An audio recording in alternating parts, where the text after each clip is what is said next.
In this lesson, we're going to model out the frame for our RC car. Alright, so we've created the suspension and the rear wheel here, and now we need to create the frame so we have something to attach all of these pieces to. So to get started with this, we're going to create just a very simple frame using a box. So I'm going to come in here using the box and still using the cube creation method. And here we can see the frame begins. Okay, so I'm going to go ahead and just drag out just a simple box. And I'm going to go ahead and just line this up right here up to the front. And we're going to go ahead and convert it to an editable poly. And I'm going to keep it square as it is. And I'm just going to make sure that we're in the view reference coordinate system and pull this all the way back to here. And at this point, what we're going to do is we're going to continue to extrude polygons to create the shape that we want out of our car.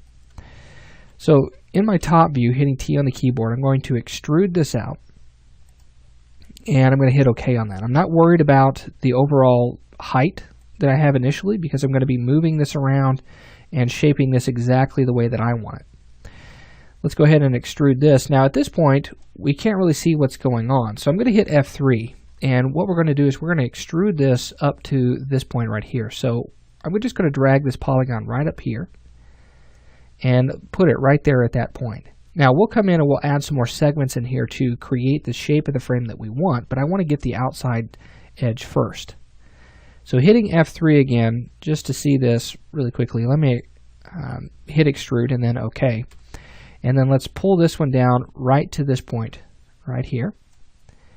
And then we're going to extrude again, and this one's going to be straight out as well.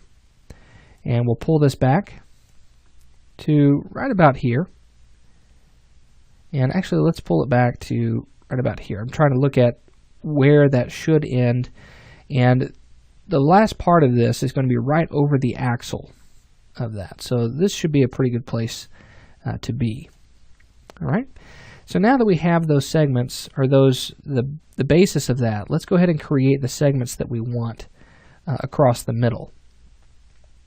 So I'm going to come in and I'm going to use my Swift Loop tool, and I'm going to add some loops in here. So looking at this, this first loop that I want to create, I want to put it right across the middle right here. And it's just kind of creating what look like to be support beams across the middle. So I'm just going to be adding those in there as we go. So this looks to be pretty good to me. I'm pretty happy with that. I'm going to add in let's say one here in the middle, and I'm going to create one more segment because this larger portion is going to connect across. So I've created those segments. So let's go ahead and go into our perspective view, and I'm going to hit F3, and I'm going to select these polygons right here that I've just created. So looking at that, I want this one and that one. We're going to extrude those out, and I'm just going to hit OK on that to have those extruded out. Now, if you take a look at our top view and hit F3, you'll notice that some of those came out in a diagonal type fashion here, and that's not something that I want. So I'm going to hit Control Z one time to undo that, and then I'm going to extrude it again, but this time I'm going to use an extrusion value of 0 and hit OK. Now what this does is it still has those polygons set, and they are extruded, and all I have to do is move those out in the Y direction. Notice how they come out exactly the way that I wanted. So I'm going to bring these out to be about the middle. Now some of these are not exactly where they should be. So I'm going to come in and I'm going to hold down Control and convert my polygon selection to a vertex selection. And then I'm going to grab my scale tool and scale those in the Y. And what that's going to do is it's going to line those up together. And we'll go as far as we can. And then I'll grab my Move tool, and I'm going to pull those down and try to get that centered up on my object here. Let's hit G on the keyboard and try to get that on that line there. Now because they are together, I could type in 0 right there on my Y, and that should line those up the way that we want. Okay, so now I have the base construction for my frame. So let's turn off vertex mode and let's pull this up into our view. Now right now I've created that along the opposite side, and everything is being created on this side. So I'm just going to simply mirror that over on the Y direction and hit OK.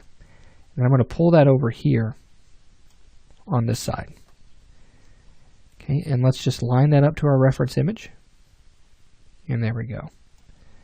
Okay, so I'm going to hit F3 and just make sure that that line is still centered right there on that grid. Okay, so that looks good. Okay, so now let's pull this up in the rest of our areas, because right here it's matched up. But if we take a look at our front view by hitting F on the keyboard, you can see that everything is lined up here. However, the frame begins to change up here. So I need to make some adjustments. So I'm going to go ahead and grab my vertex mode, and I need to create a segment right here. So let's edit and swift loop right there. And then the rest of the vertices, I'm going to grab those and just drag those straight up. And just pull that up to right about here. That looks good. Now you'll notice that by changing that direction, this part right here got really thin. So what I could do is take this vertex and I could pull that out to the right and do the same thing with this one. And that will give us our thickness again. Alright, so everything is looking great up to this point. Let's take this one vertex right here and let's pull that all the way back to here. And then I'm going to take this one and I'm going to pull that to right about here. That's going to give us the polygons that we need to create our spoiler, or the connector piece to our spoiler. Alright, so now I have everything in place, and I want to make sure that I have my segments in place for my connectors to go. So that's what this line is right here, or that's what this set of polygons is for right here. So I'm going to move this back, and I'm going to put that right here, right about where the axle is. Now we may have to do a little bit of reshaping to all of this because the springs are going to start to overlap. So I'm going to take just these vertices right here. Okay, let's make sure that we have all of those. And I'm going to pull those over in the Y. And it's going to create kind of this rounded shape right here. It's going to give us enough room for that spring to fit in there. And then also enough room for our connector that we're going to create in a couple of lessons to sit on. Okay, so that looks great. Happy with the way that's looking so far. And there we go. So now the last thing that I need to do is go ahead and take the polygons that are along the middle and delete those. So with those deleted, let's go to border mode, and I'm going to select one of those, and I'm going to use the modifier called symmetry to get the other side. So let's use that, symmetry, and let's make sure that we have the Y direction active, and you'll see that that's created the other side. I'm going to go ahead and change its color and apply its material, and we're finished with our frame. So this is just going to give us a pretty good basis of where our objects need to be planted. So things like our springs and our connectors, where they need to be planted, and everything is going to basically join to this object. So now that we have that built, the final thing that I want to do in this particular lesson, or in the next lesson, is I want to create the carriage that's going to be underneath the car shell. So we're not going to create specific parts because it's going to be hidden, but we do need something in there to kind of cover any angles that the camera might be. So that way we're not looking up there and we can see right through it.